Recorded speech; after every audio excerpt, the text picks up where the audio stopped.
Hi, welcome back to my channel. ಇವತ್ತಿನ ವಿಡಿಯೋದಲ್ಲಿ ನಾನು ನಾಗರ ಪಂಚಮಿ ಹಬ್ಬ ಇನ್ನೂ ಸ್ಟಾರ್ಟ್ ಆಯಿತು. ಸೊ ಅದಕ್ಕೋಸ್ಕರನೇ ಉಂಡೆ ಎಲ್ಲ ಮಾಡ್ಕೋಬೇಕಲ್ವ. ಸೊ ಇವತ್ತಿನ ವಿಡಿಯೋದಲ್ಲಿ ನಾನು ಶೇಂಗಾ ಉಂಡೆನ ತೋರಿಸ್ತಾ ಇದ್ದೀನಿ. ರುಚಿಕರವಾದ ಶೇಂಗಾ ಉಂಡೆ, ಹೆಲ್ತಿಗೂ ಹೌದು, ಹಾಗೆ ರುಚಿಕರನೂ ಹೌದು. ಸೊ ಅದನ್ನು ಯಾವ ರೀತಿ ಮಾಡೋದು ಅಂತ ನಾನು ಇವತ್ತಿನ ವಿಡಿಯೋದಲ್ಲಿ ತೋರಿಸ್ಕೊಡ್ತೀನಿ. ನೋಡ್ಕೊಂಬನ್ನಿ, ಭಾಳನೇ ಚೆನ್ನಾಗಿರುತ್ತೆ, ಟೇಸ್ಟಿಯಾಗಿರುತ್ತೆ. ಸೊ ನಾನು ಇಲ್ಲಿ ಹುರ್ಗಡ್ಲೆ ಒಂದು ಬೌಲ್ ತೊಗೊಂಡಿದ್ದೀನಿ, ಆಮೇಲೆ ಬೆಲ್ಲ ಆರ್ಗಾನಿಕ್ ತೊಗೊಂಡಿದ್ದೀನಿ, ಅದರಲ್ಲಿ ಕಲ್ಲು ಏನೂ ಇರೋದಿಲ್ಲ. ಸೊ ನೀವು ನೋಡಿ ತೊಗೊಳ್ಳಿ. ಆಮೇಲೆ ಶೇಂಗಾ ತೊಗೊಂಡಿನಿ ಒಂದು ಬೌಲು, ಆಮೇಲೆ ಒಣ ಕೊಬ್ಬರಿ ತೊಗೊಂಡಿದ್ದೀನಿ, ಆಮೇಲೆ ಗಸಗಸೆ, ಆಮೇಲೆ ಶುಂಠಿ ಏಲಕ್ಕಿ ಪೌಡರು. ಇವಾಗ ನಾನು ಹುರಿಗಡ್ಲೆನ ನೈಸಾಗಿ ಪುಡಿ ಮಾಡ್ಕೊತೀನಿ. ಸೊ ಇದನ್ನು ಫುಲ್ ನೈಸಾಗಿ ಈ ರೀತಿ ಮಾಡಿ ಪಕ್ಕದಲ್ಲಿ ಇಟ್ಕೊತೀನಿ ನಾನು. ಸೊ ನೆಕ್ಸ್ಟ್ ಇಲ್ಲಿ ಒಂದು ತೊಗೊಂಡಿದ್ದೀನಿ. ತವಾಗೆ ಇವಾಗ ನಾನು ಒಂದು ಲೋ ಫ್ಲೇಮಲ್ಲಿ ಇಟ್ಕೊಂಡು ಶೇಂಗಾನ ಚೆನ್ನಾಗಿ ರೋಸ್ಟ್ ಮಾಡ್ಕೊತೀನಿ. ಎರಡು ಸೈಡು ಚೆನ್ನಾಗಿ ರೋಸ್ಟ್ ಆಗಬೇಕು, ಆವಾಗಲೇ ನಿಮಗೆ ಕಲರ್ ಕೂಡ ಚೇಂಜ್ ಆಗ್ತಾ ಹೋಗುತ್ತೆ, ನೋಡ್ತಾ ಇರ್ಬೋದು. ಸೊ ಇವಾಗ ಇದನ್ನು ಆಫ್ ಮಾಡಿಬಿಟ್ಟು ಒಂದು ಪ್ಲೇಟಲ್ಲಿ ತೆಗೆದು ತಣ್ಣಗಾದಮೇಲೆ ನಾನು ಎಲ್ಲ ಸಿಪ್ಪೆ ಎಲ್ಲ ರಿಮೂವ್ ಮಾಡಿದ್ದೀನಿ. ಇವಾಗ ಇದನ್ನು ನಾನು ಮಿಕ್ಸಿ ಜಾರಿಗೆ ಒಂದು ಸ್ವಲ್ಪ ಒಂದೇ ಒಂದು ಸಲ ಡರ್ ಅಂತ ನಾವು ಮಿಕ್ಸಿಗೆ ಹಾಕಿದರೆ ಸಾಕು, ಜಾಸ್ತಿ ನೈಸ್ ಮಾಡೋಂಗಿಲ್ಲ. ಇದನ್ನು ತರ್ತರಿಯಾಗಿರಬೇಕು. ಸೊ ದೊಡ್ಡ ಕಾಳು ಇರೋದ್ರಿಂದ ಇದು ಮಾಡಿದ್ದೀನಿ ಅಷ್ಟೇ ನಾನು. ನೆಕ್ಸ್ಟ್ ಒಂದು ಮಾಡಿ ರೆಡಿ ಮಾಡಿ ಇಟ್ಕೊಂಡಿದ್ದೀನಿ. ನೆಕ್ಸ್ಟ್ ಇಲ್ಲಿ ಪಾತ್ರೆಗೆ ನಾನು ಇಲ್ಲಿ ಬೆಲ್ಲ ಹಾಕ್ತಾಯಿದ್ದೀನಿ. ಸೊ ಇವಾಗ ಒಂದು ಬೌಲ್ ನಾನು ತೊಗೊಂಡ್ರೆ ಅದಕ್ಕೆ 1/4 ಕಪ್ಪಷ್ಟು ನೀರು ಹಾಕಿದ್ದೀನಿ. ಜಾಸ್ತಿ ನೀರು ಹಾಕ್ಬಾರ್ದು, ಒಂದು ಸ್ವಲ್ಪ ಮುಳುಗುವಷ್ಟು, ಅಂದರೆ ಬೆಲ್ಲ ಮುಳುಗುವಷ್ಟು ನೀರು ಹಾಕಬೇಕಷ್ಟೇ. ಸೊ ಇವಾಗ ಇದು ಚೆನ್ನಾಗಿ ಮೆಲ್ಟ್ ಆಗಬೇಕು. ಒಂದೆಳೆ ಪಾನಕ ಅಂತಾರಲ್ವ, ಸೊ ಅಲ್ಲಿವರೆಗೇನು ಬಿಡೋದು ಬೇರೆ. ಇನ್ನೇನು ಬರುತ್ತೆ ಒಂದೆಳೆ ಪಾನಕ ಅಂದರೆ ಆವಾಗ ನಾವು ಆಫ್ ಮಾಡ್ಕೋಬೇಕು ಸ್ಟವ್ನ.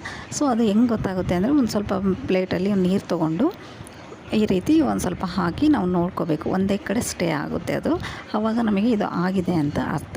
ಸೊ ನೀವು ಅದು ಬೇಗ ಒಂದೇಳೆ ಪಾನಕ ಬರೋಕ್ಕೆ ಮುಂಚೆ ನೀವು ಮಾಡಿಕೊಂಡ್ರೆ ಭಾಳ ಒಳ್ಳೆಯದು. ಒಂದೇಳೆ ಪಾನಕ ಬಂದರೆ ನಿಮಗೆ ಎಕ್ಸ್ಪೀರಿಯೆನ್ಸ್ ಇದಪ್ಪ ಮಾಡ್ಬೋದು ಅಂತಂದರೆ ನೀವು ಬೇಗ ಮಾಡ್ಕೋಬೋದು. ಇಲ್ಲಪ್ಪ ನಮಗೆ ಎಕ್ಸ್ಪೀರಿಯೆನ್ಸ್ ಇಲ್ಲ ಅಂದರೆ ಒಂದೇಳೆ ಪಾನಕ ಆಗೋಕ್ಕೆ ಮುಂಚೆನೇ ಇನ್ನೇನು ಸ್ವಲ್ಪ ಗಟ್ಟಿ ಆಗ್ತಾ ಬರ್ತಾಯಿದೆ ಅಂದರೆ ಆವಾಗಲೇ ಗೊತ್ತಾಗುತ್ತೆ ನಿಮಗೆ. ಸೊ ಈ ರೀತಿ ನೋಡಿಕೊಂಡು ಆಫ್ ಮಾಡ್ಕೊಂಬಿಡಿ. ಸೊ ಆಫ್ ಮಾಡಿದ ಮೇಲೆ ನಾವು ಇಲ್ಲಿ ಶೇಂಗಾನ ನೋಡಿ ಈ ರೀತಿ ನಾನು ಗ್ರೈಂಡ್ ಮಾಡ್ಕೊಂಡಿದ್ದೀನಲ್ವ, ಇದನ್ನು ಈ ರೀತಿ ಕಾಳೂ ಇರಬೇಕು. ಸುಮ್ಮನೆ ಒಂದೇ ಡರ್ ಅಂತ ನಾವು ಮಿಕ್ಸಿಗೆ ಹಾಕ್ಕೊಂಡಿರಬೇಕು. ದೊಡ್ಡ ಕಾಳು ಇರೋದ್ರಿಂದ ಇದಾಗಲ್ಲ ಅಂಥೇಳಿ ನಾನು ಆ ರೀತಿ ಹಾಕಿದ್ದೀನಿ. ಇವಾಗ ಅದಿಷ್ಟು ಶೇಂಗಾನ ನಾನು ಬೆಲ್ಲದ ಪಾನಕದಲ್ಲಿ ಹಾಕಿಬಿಟ್ಟು ಹುರಿಗಡ್ಲೆ ಪೌಡರ್ನ ಹಾಕ್ತಾಯಿದ್ದೀನಿ. ಹುರಿಗಡ್ಲೆ ಪೌಡರ್ ಬಂದುಬಿಟ್ಟು ನಿಮಗೆ ತಿಕ್ನೆಸ್ ಒಂದು ಉಂಡೆ ಮಾಡೋಷ್ಟು ಬರಬೇಕಲ್ವ. ಸೊ ಅದಕ್ಕೋಸ್ಕರ ಆ ಪೌಡರ್ ಹಾಕ್ತಾಯಿದ್ದೀನಿ. ಇದು ಮೇನ್ ಇಂಪಾರ್ಟೆಂಟು. ಇದು ಹಾಕೋದ್ರಿಂದ ಒಳ್ಳೆ ಟೇಸ್ಟ್ ಬರುತ್ತೆ. ಸೊ ಇವಾಗ ಇದನ್ನು ಕಲಿಸ್ಕೊತೀನಿ. ಯಾವುದೇ ರೀತಿ ಸ್ಟವ್ ಆನ್ ಮಾಡೋಂಗಿಲ್ಲ, ಆಫ್ ಮಾಡ್ಕೋಬೇಕು ಇದನ್ನು. ಓಕೆ, ಆಫ್ ಮಾಡಿ ಇಟ್ಕೊಂಬಿಡೋದು ಅಷ್ಟೇ. ಸೊ ಇವಾಗ ಇದನ್ನು ನೋಡಿ ಈ ರೀತಿ ತಿಕ್ನೆಸ್ ಬರಬೇಕು. ಆ ಪುಡಿ ನಿಮಗೆ ಎಷ್ಟು ಬೇಕೋ ಅಷ್ಟು ಹಾಕ್ಕೊಂಡು ಪುಡಿ ಈ ರೀತಿ ತಿಕ್ನೆಸ್ ಇರಬೇಕು. ಇದಕ್ಕೆ ನಾನು ಶುಂಠಿ ಮತ್ತು ಏಲಕ್ಕಿ ಪುಡಿನ ಹಾಕ್ತಾಯಿದ್ದೀನಿ. ಒಂದು ಅರ್ಧ ಟೀ ಸ್ಪೂನಷ್ಟು ಹಾಕ್ಕೊಳ್ಳಿ, ಭಾಳನೇ ಒಳ್ಳೆಯದು, ಘಮ ಬರುತ್ತೆ ಪರಿಮಳ.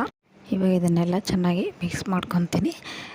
ಇದನ್ನು ಇವಾಗೆಲ್ಲ ನೋಡಿ ಈ ರೀತಿ ಕನ್ಸಿಸ್ಟೆನ್ಸಲ್ಲಿ ತಿಕ್ನೆಸ್ ಇರಬೇಕು. ಸೊ ನಿಮಗೆ ಉಂಡೆ ಮಾಡೋಕ್ಕೂ ಚೆನ್ನಾಗಿ ಬರುತ್ತೆ. ಸೊ ಒಂದು ಪ್ಲೇಟಲ್ಲಿ ನಾನು ಕೊಬ್ಬರಿ ಎಲ್ಲ ಹಾಕಿದ್ದೀನಿ. ಆಮೇಲೆ ಇದಕ್ಕೆ ಗಸಗಸೆಯನ್ನು ಹಾಕಬೇಕು.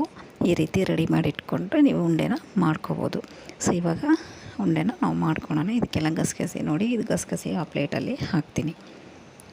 ಕೊಬ್ಬರಿ ಮತ್ತು ಗಸಗಸೆ ಇದು ಹಾಕೋದ್ರಿಂದ ಒಂದು ಒಳ್ಳೆ ಟೇಸ್ಟ್ ಇರುತ್ತೆ. ಸೊ ಇವಾಗ ನಾನು ಕೈಗೆ ಒಂದು ಸ್ವಲ್ಪ ಅಂಟ್ಕೋಬಾರ್ದಂತ ಸ್ವಲ್ಪ ನೀರು ಮುಡಿಸ್ತೀನಿ ಅಷ್ಟೇ, ಜಾಸ್ತಿ ಮುಡಿಸ್ಕೋಬಾರ್ದು.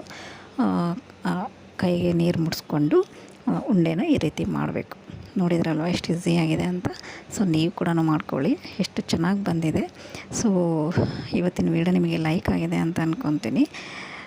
ಈ ಮೇಲೆ ಎಲ್ಲ ನೀವು ಗಸಗಸೆ ಹಾಕ್ಕೊಂಡು ಮೇಲೆ ಎಲ್ಲ ಈ ರೀತಿ ರೋಲ್ ಮಾಡ್ಕೊಂಬಿಟ್ರೆ ಆಗೋಯ್ತು. ಸ್ಪ್ರೆಡ್ ಮಾಡ್ಕೋಬೇಕು. ಕೊಬ್ಬರಿ ಎಲ್ಲ ಚೆನ್ನಾಗಿ ಅಂಟ್ಕೊಳುತ್ತೆ. ತಿನ್ನುವಾಗಂತೂ ಭಾಳನೇ ಒಂದು ಒಳ್ಳೆ ಟೇಸ್ಟ್ ಕೊಡುತ್ತೆ.